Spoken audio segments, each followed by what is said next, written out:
Hello students, this is अभिनंदन श्रीवास्तव और मैं फिर से आप सभी का एक बार कोविड प्लेटफॉर्म पे बहुत बहुत स्वागत करता हूँ। बेटे प्रीवियस लेक्चर में हम लोगों ने पहले बात तो हम लोग क्या डिस्कस कर रहे थे। हम लोग sir surface area and volume chapter पढ़ रहे थे और उसमें आप अभी तक हम लोग को जो है कि जो शेप है, थ्री डी डायमेंशन के जो थ्री डी फिगर होते हैं उनकी क्या क्या फॉर्मूले हैं, ठीक है, कैसे हमको जो उनको अप्लाई करना है क्वेश्चंस में, इन सब के बारे में डिस्कस कर रहे थे। हम लोग ने अभी तक कोन, क्यूब, क्यूबाइड और आई थिंक सिलेंडर के बारे में डिस्कस कर लिया था। ठीक है, अब एक और आपका थ्री डायमेंशनल फिगर बचा था, उसका नाम क्या है? स्फेयर। ठीक है, देखो आपके सिलेबस में दो तरीके की स्फेयर है, एक हेमी स्फेयर है और एक कंप्लीट स्फेयर है। दोनों के बारे में हम आपको जल्दी से फॉर्मूले बता देते हैं, उसके बाद जो है हम लोग फिर स्टार्ट करते हैं आज से एक्सरसाइज 13.1। और जैसे जैसे जहां जहां हमको जरूरत पड़ती रहेगी हम आपको बीच बीच में चीजें बताते रहेंगे। तो देखो बेटे, सबसे पहले हम एक कंप्लीट स्फेयर की बात करते हैं। ठीक है, एक कंप्लीट स्फेयर की बात करते हैं। अब यहां से तो आपको एक सर्कल दिखाई दे रहा है, यहां से क्या दिखाई दे रहा है? सर्कल दिखाई दे रहा है। लेकिन बिकॉज हम यहाँ पे स्फेयर पढ़ रहे हैं और स्फेयर क्या है? स्फेयर एक थ्री डायमेंशनल फिगर होता है, लेकिन उसको हम एक प्लेन पर थ्री डी फिगर को शो कर पाना उतना इजी नहीं हो पाता। वो हम एक प्लेन पर टू डायमेंशनल फिगर को ही हम इजिली क्या कर पाते हैं? शो कर पाते हैं। तो आप इसको लेट करके चलना कि ये एक स्फेयर है। ठीक है, ये क्या है? एक स्फेयर है। अब स्फेयर में कहीं ना कहीं सेंटर भी होगा। ठीक है, अब हमें क्या ध्यान रखना है? सबसे पहले इसकी एक पहली बात क्या ध्यान रखनी है कि सबसे पहले तो ये कि it is a three dimensional figure. ये क्या होता है? एक थ्री डी फिगर होता है। ठीक है, इट हैज कर्व्ड सरफेस। इसके पास क्या होता है? कर्व सरफेस होता है। ठीक है, फिर इट हैज नो वर्टेक्स। इसके पास कोई भी कॉर्नर वर्टेक्स नहीं होते। वर्टेक्स को हम क्या बोलते हैं? कॉर्नर बोलते हैं। ठीक है, और हम क्या कर सकते हैं? It has no any edges. It has no any edges.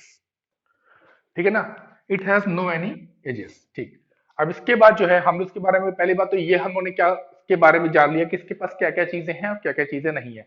इसके पास पहली चीज क्या कि ये थ्री डायमेंशनल फिगर होता है। दूसरी चीज क्या? It has curved surface. इसके पास कर्व सरफेस होता है। फिर इट हैज नो वर्टेक्स और कॉर्नर। इसके पास कोई भी वर्टेक्स कॉर्नर नहीं पाए जाते, कोई भी एज इसके पास नहीं पाया जाता है। ठीक है, अब इसके बाद हम लोग इसके फॉर्मूलों की बात कर लेते हैं। तो अगर हमें वॉल्यूम ऑफ स्फेयर फाइंड करना हो, क्या फाइंड करना हो? वॉल्यूम स्फेयर फाइंड करना हो तो इसका बेटे फॉर्मूला क्या होता है? इसका फॉर्मूला होता है 4/3 pi R cube. 4/3 pi R cube, where R is the radius of the sphere. What? Where R is the radius of sphere. ठीक है, और 4/3 कांस्टेंट है। पाई की वैल्यू जैसी आपको पाई की वैल्यू क्वेश्चन में कही जाएगी, देखो बेटे पाई की दो वैल्यूज होती हैं।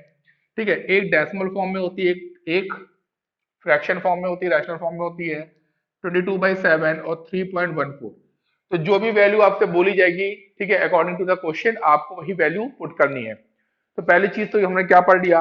हमने पढ़ लिया क्या कि वॉल्यूम ऑफ स्फीयर हम लोग कैसे फाइंड कर लेंगे। ठीक है, इसके बाद total surface of total surface area of sphere, और ध्यान रखना, और curve surface area of sphere. ठीक है, total surface area of sphere and curved surface area of sphere means what? TSA और सीएसए। ठीक है, तो बेटे ध्यान रखना टीएसए और सीएसए, सॉरी सीएसए, हाँ ठीक, सीएसए, क्योंकि ये कर्व्ड है ना, तो यहाँ पे हम लोग एलएसए यानी कि लेटरल सरफेस एरिया नहीं लिखेंगे, कर्व्ड सरफेस एरिया लिखेंगे। और दोनों की वैल्यू बेटे यहाँ पे क्या होती है? ध्यान रखना है आपको, दोनों की सेम वैल्यू होती है 4 पाई आर स्क्वायर। और फिर से आर की जगह क्या होगा? आर क्या है यहाँ पर? रेडियस ऑफ द स्फीयर है। ठीक है ना। तो यहाँ पर ध्यान रखना है स्फीयर के केस में, कंप्लीट स्फीयर के केस में क्या ध्यान रखना है, ध्यान ये रखना है कि यहाँ पर जो है जो टीएसए और जो सीएसए होगा किसका, स्फीयर का जो टीएसए और जो सीएसए होगा वो बिल्कुल सेम होगा। क्या होगा, 4 पाई आर स्क्वायर, और वॉल्यूम ऑफ स्फीयर क्या होगा, 4/3 पाई आर क्यूब। क्लियर हो गया ना। ठीक है, चलो अब इसके बाद इसमें इतना ही सफिशियंट है आप लोग के लिए। अब इसके बाद हम लोग पढ़ेंगे हेमिस्फीयर के बारे में। क्या पढ़ेंगे, हेमिस्फीयर के बारे में। अब ये फॉर्मूले फिर से हम लोग के सामने आएंगे जब हम लोग पर्टिकुलर इससे रिलेटेड एक्सरसाइज तक पहुंचेंगे, तो हम लोग को फिर से ये फॉर्मूले जानने को मिलेंगे। अभी तो मैं बस आपको एक ओवरव्यू दे रहा हूं कि इसमें क्या क्या पढ़ना है, क्या क्या हम लोग को यूज करना रहेगा इसमें। ठीक है, चलो अब हेमिस्फीयर के बारे में लोग पढ़ लेंगे। ठीक है, हेमिस्फीयर बेसिकली क्या होता है, हेमी मतलब होता है आधा। ठीक है, यानी कि जो कंप्लीट स्फीयर है उसका हाफ कर देंगे। कंप्लीट स्फीयर जो है हमारा, उसका हम लोग क्या कर देंगे, हाफ कर देंगे। क्या कर देंगे हम लोग, हाफ कर देंगे, तो क्या बन जाएगा, वो बन जाएगा हेमिस्फीयर। ठीक है, तो ये हमारा हेमिस्फीयर है। और हेमिस्फीयर के बारे में हम लोग जान लेते हैं क्या, कि इसमें क्या क्या फॉर्मूले हम लोग को अप्लाई करने होंगे। अगर हम लोग से पूछा जाए, अगर हम लोग से पूछा जाए वॉल्यूम, वॉल्यूम ऑफ स्फीयर, तो बेटे देखो हम लोगों ने कंप्लीट स्फीयर का वॉल्यूम क्या पढ़ा था हम लोगों ने बेटे, 4/3 पाई आर क्यूब पढ़ा था ना। अब अगर जो है हेमिस्फीयर का पूछ रहे हैं, मतलब क्या करेंगे, वॉल्यूम को हाफ कर देंगे। वॉल्यूम को क्या कर देंगे, हाफ कर देंगे, तो यानी कि हमारा फॉर्मूला क्या बन जाएगा, 2/3 पाई आर क्यूब। ठीक है, तो ये हो गया हमारा volume of sphere, sorry hemisphere. ये क्या है, हेमिस्फीयर है। फिर हम लोग पढ़ेंगे TSA means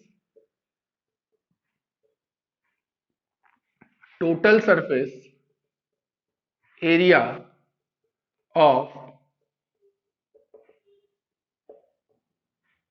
total surface area of hemisphere. तो ये बेटे होगा आपका 3 पाई आर स्क्वायर। क्या होगा बेटे, 3 पाई आर स्क्वायर। और ध्यान रखना हेमी स्फीयर का टीएसए और सीएसए सेम नहीं होता।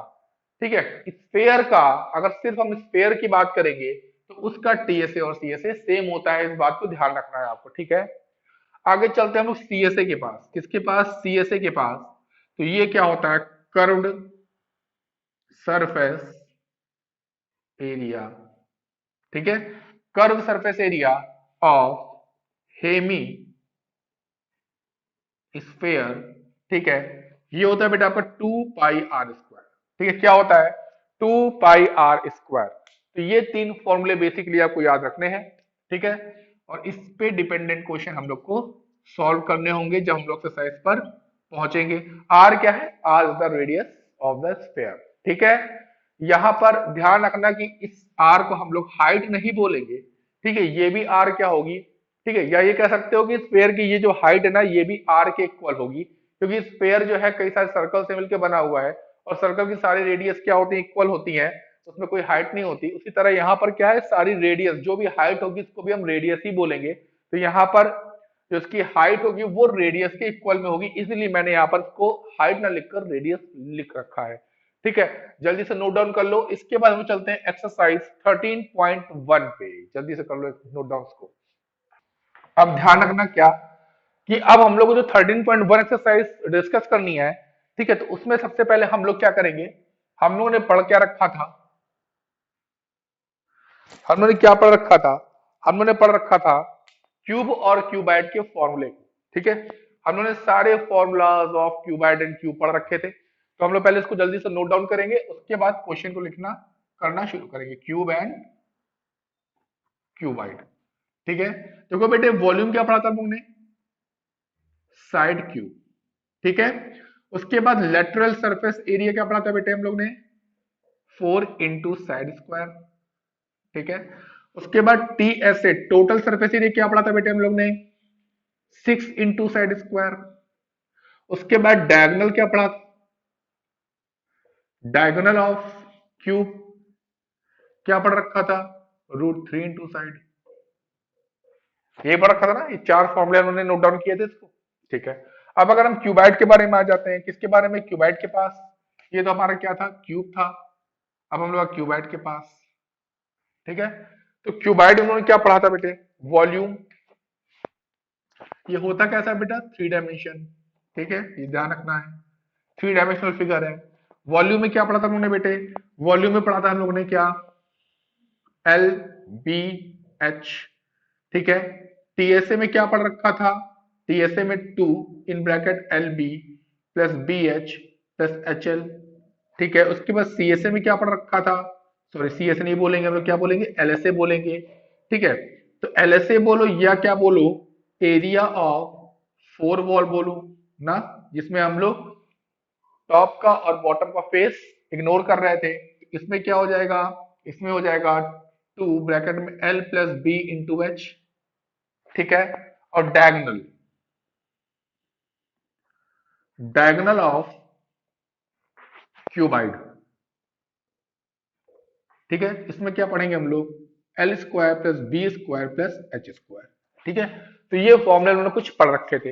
अब हम लोग चलते हैं क्वेश्चन नंबर फर्स्ट पे, और क्वेश्चन नंबर फर्स्ट को हम लोग क्या करते हैं, डिस्कस, ठीक है। चलिए, तो देखो बेटा पहला क्वेश्चन क्या कह रहा है हम लोग से, आपको शायद 1 मिनट थोड़ा सा स्पेस देना पड़ेगा, आप लोग को फॉर्म में तैयार है ना, ठीक है, तो हम थोड़ा सा इसको स्पेस दे देते हैं, ठीक है, जिससे आपको क्वेश्चन दिखाई देगा। हमने क्यूब को यहां से हटा दिया है, ठीक है, क्यूब को यहां से हटा दिया है। जब क्यूब की जरूरत पड़ेगी तो हम लोग फिर से क्यूब के फॉर्मूले को लिख लेंगे। तो पहला क्वेश्चन जो है क्यूबाइड पर ही बेस्ड है, और हम लोग पहला क्वेश्चन करना स्टार्ट करते हैं। पहला क्वेश्चन आपको शो कर रहा होगा, क्या लिखा हुआ, ए प्लास्टिक बॉक्स 1.5 मीटर लॉन्ग, एक प्लास्टिक बॉक्स है, क्या है, एक प्लास्टिक बॉक्स, देखो,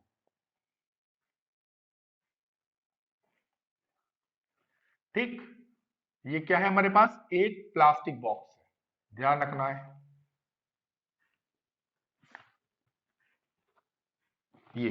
ये हमारे पास एक प्लास्टिक बॉक्स हो गया, A B C D E F G H, ठीक है। अब आगे क्या बोल रहा है, is 1.5 metre long, 1.5 metre long, ठीक है। तो ठीक हमने इसको क्या कर दिया, 1.5 मीटर लॉन्ग कर दिया। आगे नेक्स्ट, 1.25 मीटर वाइड, मतलब इसकी जो विड्थ है 1.25 मीटर है, ठीक है। एंड 65 सेंटीमीटर डीप, 65 सेंटीमीटर है बेटा, ध्यान रखना है, सेंटीमीटर डीप है, ठीक। इज टू बी मेड, इस डायमेंशन, ये तीनों डायमेंशन है बेटे, तो इतनी डायमेंशंस के मतलब इतनी 65 centimetre height, 1.25 metre width and 1.5 metre length का एक बॉक्स बनाया गया। It is open at the top, ये बेटे ऊपर से बिल्कुल ओपन है, यहां से हम लोग कुछ भर सकते हैं इसमें, ठीक है ना, खूब सारी चॉकलेट्स भर सकते हैं ऊपर से, इसमें ऐसे डाल दो ऊपर, ठीक है। तो इसमें देखो कौन कौन से फेसेस पैक्ड है, ठीक है, देखो बेटा बॉटम का बिल्कुल पैक्ड है, ठीक है। और जो हमारे एरिया ऑफ फोर वॉल है, मतलब D B F H E A C G और जी, और सुनो बेटे A E F B back side वाला एंड फ्रंट वाला सी डी एच जी, यानी कि ये चार फेस और एक नीचे का बेटा bottom face.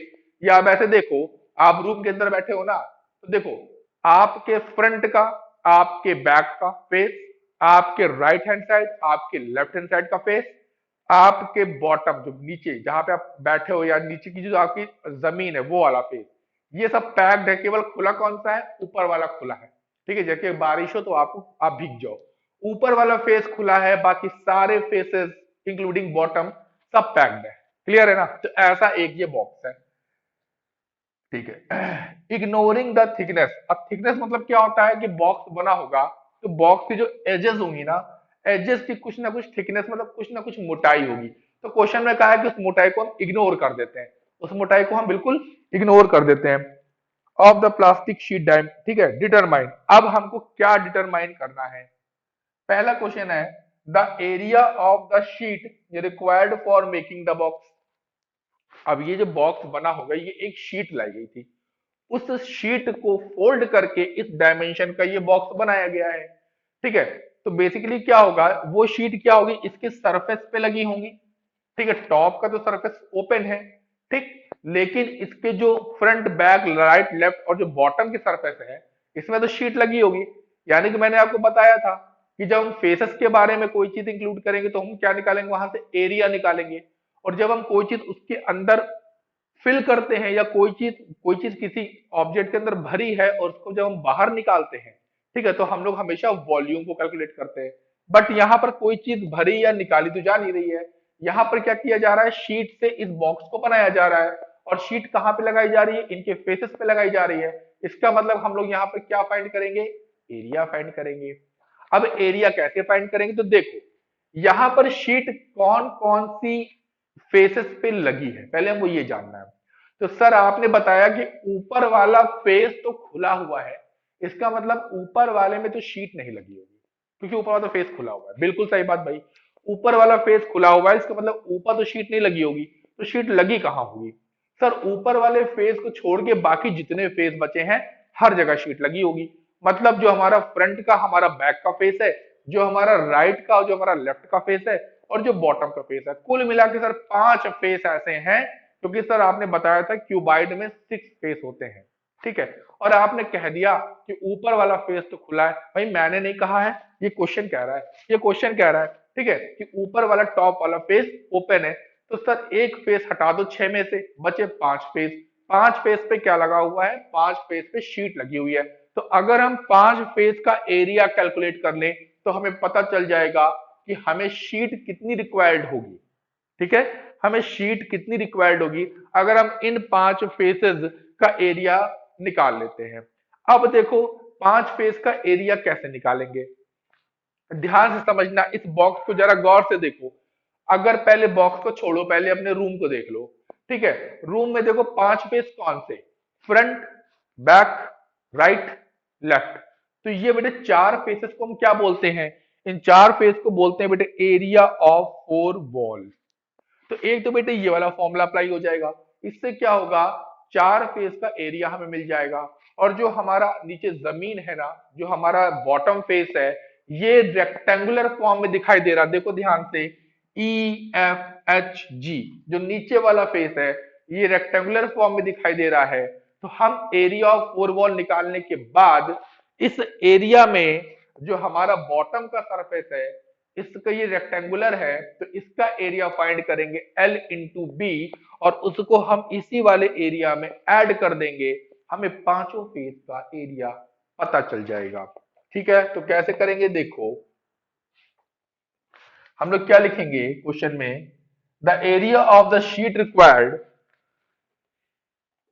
The area of the sheet required is equal to area of 4 wall plus area of bottom surface। यही तो लिखेंगे ना बेटा, यही तो हमको एरिया चाहिए। ठीक है, अब एरिया ऑफ 4 वॉल बेटा होता क्या है, सर आपने पढ़ाया है 2 ब्रैकेट में L plus B into H. और बेटे एरिया ऑफ बॉटम सरफेस क्या होगा सर, तो सर ये बॉटम सरफेस जो हमारा रेक्टेंगुलर शेप का है, तो हम इजीली लगा सकते हैं L इंटू बी। बहुत बढ़िया, बहुत सुंदर। अब देखो 2 L प्लस बी, तो L बेटे कितना, L है 1.5 मीटर, कितना है बेटे 1.5 मीटर। ब्रेथ कितना है बेटे 1.25 मीटर। H देखो बेटे कितना है 65 है ना, लेकिन सेंटीमीटर में बेटे ध्यान रखना, इसको हम क्या लिखेंगे 0.65, ये मीटर में चेंज हो गया। ठीक है, plus L into B 1.5 metre, और बी बेटे कितना 1.25 मीटर। ठीक है, इसे बेटे हम लोग सॉल्व करेंगे तो देखेंगे क्या, 1.5 1.25 कितना हो गया बेटे, ये हो गया 57.2 मीटर। और बेटे इसको मल्टीप्लाई कर लेंगे हम लोग, 15 5 तक कितना 75, 7 कैरी, 15 टू द 30 और 7 37, 3 कैरी, 15 वन सा 15, 15 और 3 18। और बेटे 3 डिजिट के पहले क्या लग जाएगा? डेसिमल। क्या लग जाएगा? डेसिमल। ठीक है, ये बेटा आपका मीटर में चेंज हो गया, ध्यान रखना है आपको। ठीक है, अब बेटे फिर से इसको हम मल्टीप्लाई कर लेंगे तो कितना हो जाएगा? 5 टू ज़ा 10, 1 कैरी, 7 टू ज़ा 14, 115, 1 कैरी, 2 टू ज़ा 4, 1 5 मीटर इंटू 0.6 मीटर। क्लियर है? Plus 1.875 metre square. ठीक, अब फिर से इसको आगे हम सॉल्व करेंगे तो क्या हो जाएगा? अब देखो बेटे कितना, 5.50 इंटू 0.65 मीटर है ना, 5.50 0.65 मल्टीप्लाई कर लेंगे हम लोग इसको। 50, 5 5 जा 25, 2 कैरी, 5 5 जा 25 टू 27, 6 0 जा 0, 6 5 जा 30, 3 कैरी, 6 5 जा 30 और 3 33। कितना आ गया बेटे? 3.750। कितना आ गया बेटे? 3.750 मीटर स्क्वायर। क्लियर है? ठीक, और आगे क्या बेटे? Plus 1.875 metre square. अब बेटे क्या करेंगे हम लोग? क्या करेंगे? दोनों को ऐड कर देंगे, और दोनों को ऐड करने के बाद कितना आ जाएगा? दोनों को ऐड करेंगे तो हम लोग को मिल जाएगा 5.45। कितना मिल जाएगा? 5.45 मीटर स्क्वायर। ठीक है, कितना मिल जाएगा? 5.45 मीटर स्क्वायर। ठीक है, तो ये तो बेटा हमको एरिया मिल चुका है। किसका एरिया मिल चुका है? हम लोग को उस शीट का जिससे ये पांचों फेस हमारे इस बॉक्स के कवर्ड हो जाएंगे। क्लियर है ना? अब इसका ये तो पहला पार्ट था, फर्स्ट का फर्स्ट पार्ट था बेटे। अब इसमें सेकंड पार्ट इसने क्या बोल रखा है? The cost of sheet for it if a sheet measuring 1 metre square cost is ₹20। कहा गया है, पहले क्वेश्चन समझो, कि अगर इस बॉक्स में लगी हुई शीट का एरिया जितना भी आया भैया, इतना शीट का एरिया आ गया, लेकिन कहा गया कि अगर इस बॉक्स में 1 मीटर स्क्वायर की शीट लगी होती, मतलब इतनी शीट लगी होती जिसका एरिया 1 मीटर स्क्वायर होता, तो हमको 20 रुपए देने पड़ते। कितने? 20 रुपए देने पड़ते। तो पूछा गया है कि अगर इतनी एरिया का हमारा शीट यूज हुआ है तो हमें कितने रुपए देने पड़ेंगे, तो हमें कितने रुपए देने पड़ेंगे। ठीक है, तो हम लोग अब क्या निकाल लेंगे? हम लोग फाइंड करेंगे टोटल कॉस्ट। क्या फाइंड कर लेंगे हम लोग? Total cost. Total cost for, ठीक है, रिक्वायरिंग शीट। ठीक है, given cost of 1 metre square sheet is equal to ₹20। तो टोटल कॉस्ट निकालने के लिए total cost of 5.45 metre square 45 metre square sheet is equal to 5.45 into 20। कितना हो जाएगा बेटे? ये 5 टू ज़ा 10, 4 टू ज़ा 8 19, 5 टू ज़ा 10, यानी कि 109 रुपए हमें बेटे शॉपकीपर को देने होंगे, तब वो हमें इतने मीटर स्क्वायर एरिया की शीट देगा जिससे हम इस बॉक्स को इजीली कंस्ट्रक्ट कर पाएंगे। क्लियर? तो जल्दी से इस क्वेश्चन को नोट डाउन कर लो, इसके बाद चलते हैं हम लोग नेक्स्ट क्वेश्चन पे। जल्दी से नोट डाउन करो बेटे इसको। चलो बेटे, इसके बाद सेकंड क्वेश्चन देखते हैं हम लोग। सेकंड क्वेश्चन क्या है बेटे? देखो, सेकंड क्वेश्चन में लिखा हुआ है the length breadth and height of a room are. एक रूम है बेटे, एक रूम है, रूम में लिखा हुआ है कि रूम में लिखा है, ये क्या बोल रहे हैं सर? मतलब रूम जो रूम की डायमेंशन है वो क्या लिखा है? कि लेंथ कितनी है बेटे, 5 मीटर की लेंथ, 5 मीटर क्या है इसकी लेंथ है। नेक्स्ट 4 मीटर्स की विड्थ है,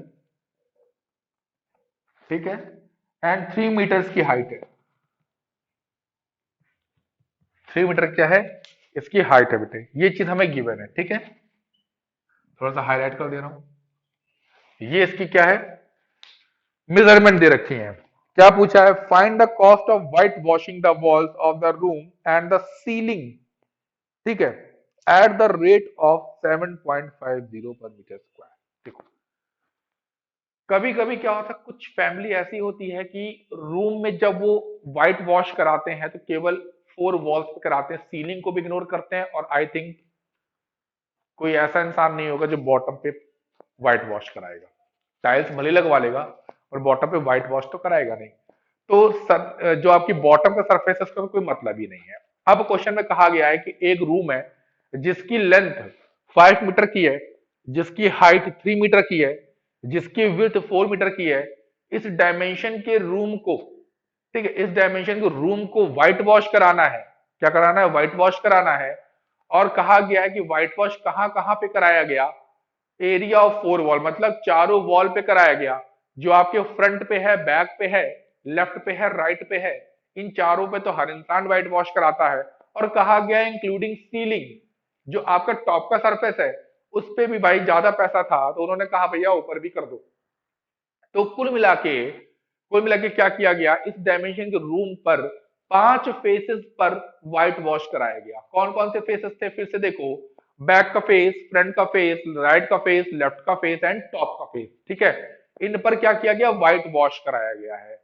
अब कहा गया है कि व्हाइट वॉश अगर कराया गया वो तो बात ठीक है, लेकिन लेकिन क्या, कि अगर आप इन 5 फेसेस का जो भी एरिया निकले उसको तो अभी बात की बात है, अगर आप 1 मीटर स्क्वायर का एरिया ले ले किसी भी, मतलब जो रूम है ये वाला, इस रूम में 1 मीटर स्क्वायर एरिया का एक पार्ट ले लो, उस पे अगर आप व्हाइट वॉश कराओगे तो हम आपसे कितना रुपए लेंगे, हम आपसे लेंगे 7.5 रुपए। कितना लेंगे, कितना रुपए लेंगे, 7.50 रुपीज लेंगे, अगर आप 1 मीटर स्क्वायर के एरिया पर व्हाइट वॉश कराते हो, 1 मीटर स्क्वायर के एरिया पर व्हाइट वॉश कराते हो, तो हम उस पर कितना रुपए लेंगे,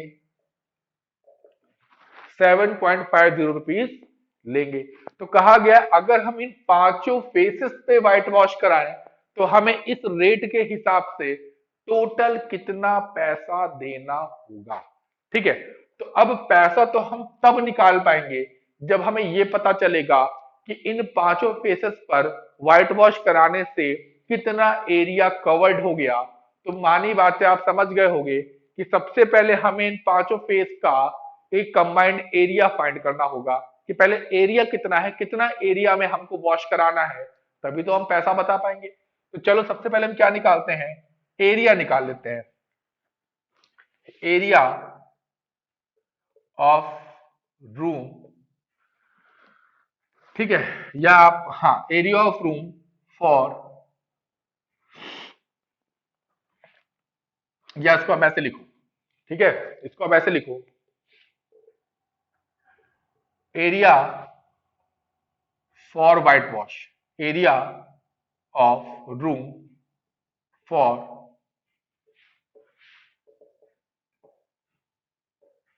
व्हाइट वॉश के लिए रूम का एरिया कितना होगा, तो हम लोग क्या लिखेंगे, area of 4 wall plus area of top surface, यही तो सीलिंग है आपकी, टॉप सरफेस, ठीक है।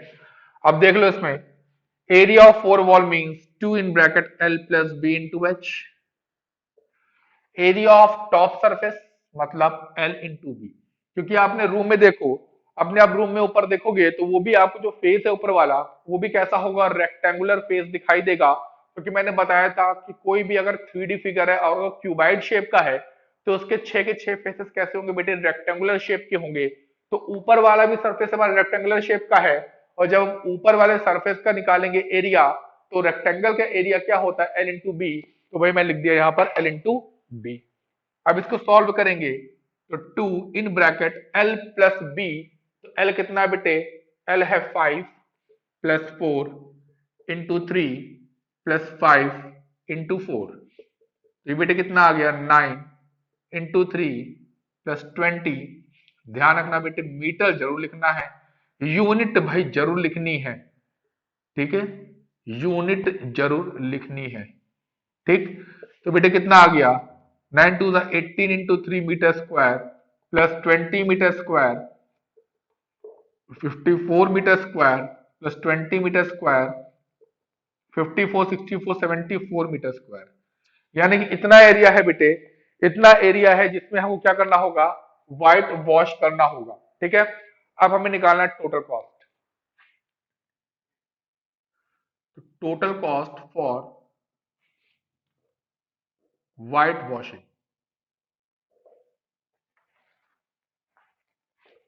ऑन द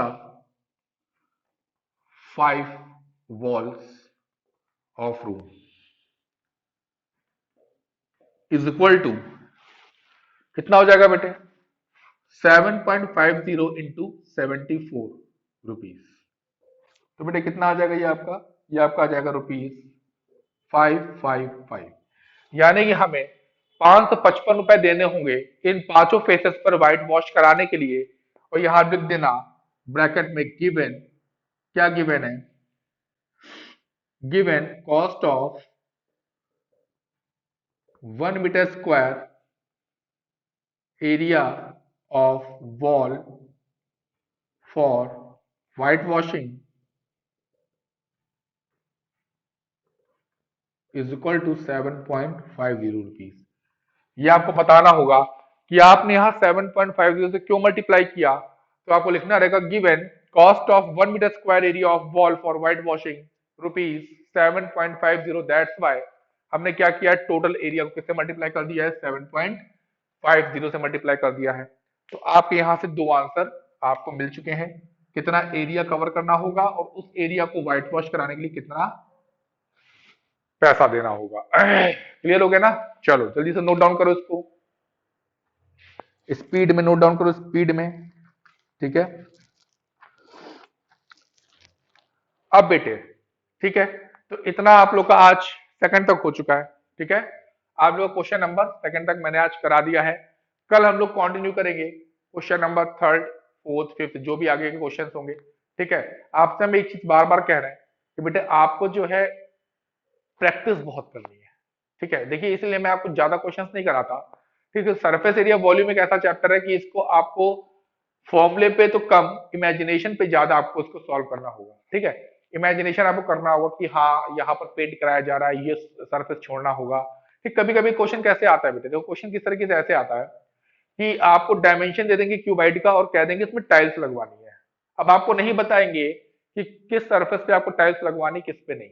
अब आपको खुद कॉमन सेंस लगाना होगा कि बेटे टाइल्स जो है, टाइल्स क्या होता है, रूम के 5 फेसेस पे लगते हैं, ठीक है, 6 फेसेस पे नहीं लगते। लेकिन आपको पता करना होगा वो कौन सा फेस है जिसपे टाइल्स नहीं लगेंगे, तो वो टॉप का फेस है। कभी भी आप सीलिंग जो आपको टॉप फेस होता है उस पर कोई टाइल्स नहीं लगवाता है, ठीक है। तो आपको ये कॉमन सेंस से सोचना होगा कि नहीं, एक हमारे जो बॉटम फेस है वहां टाइल्स लगेंगे, और जो बहुत ही रिच फैमिली के होते हैं वो क्या करते हैं, वॉल्स पे भी क्या करते हैं, वॉल्स पे भी टाइल्स को लगवा लेते हैं। तो बेसिकली हम लोग क्या करना होगा, हम लोग को area of 4 wall plus area of bottom निकालना होगा, ठीक है। तो इस तरीके से आपको सोचना पड़ेगा। जैसे व्हाइट वॉश का आ गया, ठीक है। अब व्हाइट वॉश में क्या है, इसमें अगर वैसे तो अगर नॉर्मली देखा जाए तो व्हाइट वॉश कोई ना सीलिंग पे कराता है और ना कोई बॉटम पे, तो कोई कराता ही नहीं है, ठीक है। तो बेसिकली अगर कुछ भी नहीं दिया है और व्हाइट वॉश का क्वेश्चन आ गया है तो आपको एरिया ऑफ 4 वॉल ही निकालना है। लेकिन मैंने यहाँ सीलिंग को क्यों निकाला, एरिया ऑफ टॉप सरफेस क्यों निकाला, इसलिए निकाला कि ऑलरेडी कह रखा था, क्या क्वेश्चन में कह रखा था कि सीलिंग पर भी उन्होंने व्हाइट वॉश कराया है। तो जब तक कहा ना जाए व्हाइट वॉश के केस में आप 4 ही वॉल को इंक्लूड करोगे, ठीक है, एरिया ऑफ 4 वॉल। बॉटम तो इंक्लूड कभी करना ही नहीं है, बॉटम पे कोई नहीं लगवाता व्हाइट वॉश। हाँ, टॉप का तभी इंक्लूड करेंगे जब आपसे क्वेश्चन में आपको कहा जाएगा, नहीं कहा जाएगा तो व्हाइट वॉश के लिए आप 4 वॉल को ही इंक्लूड करेंगे। और ध्यान रखिए बेटे कि आप लोग को मेहनत बहुत करनी है। सरफेस एरिया एंड वॉल्यूम एक ऐसा चैप्टर है कि इसमें अगर आपने क्वेश्चन रोज के रोज प्रैक्टिस नहीं किए तो बेटे इसमें काफी प्रॉब्लम आपको आने वाली है, ठीक है ना। और पहली बात तो सबसे जरूरी बात कि इसके फॉर्मूले कोई नहीं रटेगा, ठीक है। और रटेगा कोई भी इसके फॉर्मूले नहीं, तो सर फॉर्मूले तैयार कैसे होंगे? फॉर्मूले बेटे क्वेश्चंस लगाते रहो लगाते रहो लगाते रहो। जब एक क्वेश्चन को 10 बार लगाओगे ना, तो इसका मतलब कर क्या रहे हो कि एक क्वेश्चन को 10 बार लगाने का मतलब ये कि उसमें जो है आप 10 बार फॉर्मूले को लिख रहे हो। और जब आप किसी चीज को कई बार लिख लेते हो तो वो ऑलरेडी आपके माइंड में सेट हो जाती है, ठीक है। तो आपको फॉर्मूले क्या करने हैं? याद नहीं करने हैं। उसको आपको जो क्या करना है, केवल इतनी बार क्वेश्चंस को लगाना है कि वो फॉर्मूले आप भूलना भी चाहो तो ना भूल पाओ, ठीक है ना। तो अब हम लोग मिलेंगे नेक्स्ट लेक्चर में क्वेश्चन नंबर 3 के साथ, ठीक है। तब तक लिए क्वेश्चंस लगाते रहिए, जो भी डाउट हो हमसे आप डाउट सेशन में क्लियर कर सकते हैं।